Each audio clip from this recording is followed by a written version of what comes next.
moi à chuan in do pui lai po khan Japan ho in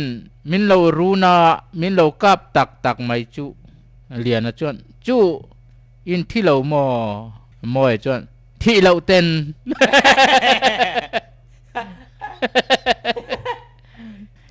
thing sai kong kha a han che om an kong a kal te khan thing sai kong chu le wa chuar na sa ve ju han tia a chuar ang zong in mo tin kong kal te hian tiang chuar a chon motor an dai khal du riaw ania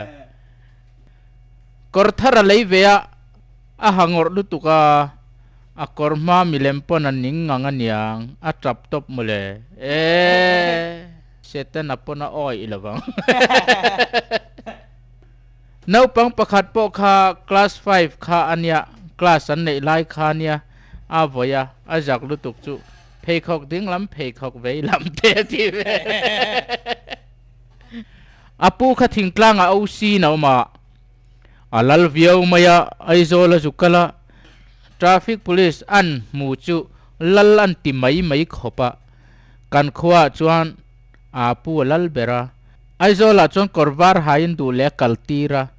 du le adin tir mai maya korvar hapa chu a in da izai boxia thui lo te kan kala alo om han zel te ti ver an khwa khan sa an me khat mai khopa Christmas roi the an soi dek ka an kware ngal rum mole ke sia jani som nga ni ha de wa tho ngai lom an khwa khan dir thei la lut ve lawa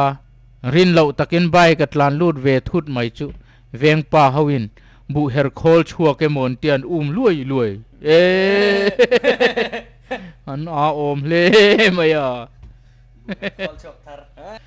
ramachuan kapu zirtir tu namin pe vete a minister chuan abc poi thiam em nia ramachuan abc thiam kherangai hleinem kan khwa zirtir tu te poi nan zirtir bi hleine an du an tia thathara piang in hlon la thei thawalom minister chuan ani le sap trong pakhat po I thiam om si lawa ramachuan thiame a minister chuan sap trong chu han mang te le ramachuan 1 2 3 amul spray lifebuoy cooker football chu lo po kala thiam kotonas daukimas personality minister chuan kotonas daukimas personality ti te kha engi omzia ramachuan kotonas chem thei daukimas thuk personality pang personality te ti ver papakhat thil theng hil hrat po kha lowaria dona piang in mun phia theng hil zi amaya tu na chuan ka theng hil to lawang ti in kong ka pui chunga akhaya lowaria tur chuan an chuak dona chu mun phia chu kong ka taka om chu le tia in chung lama the lu le dei mole lo han theng chu mun phia bok mo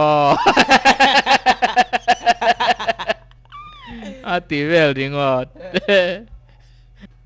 dangwal pakhat po khan ka thian pa chuan deka hote mai ne o anui vak mai ani atia a thian pa chuan dek huwa kan ti te hian an holo hrim a huwa chu han dek ke lan tum huk mai ni hello ti dai adik vere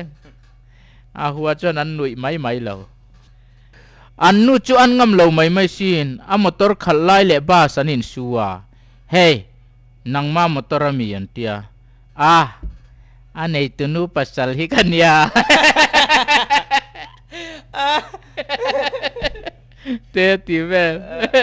angam lo over le abenga thavak lo ni turani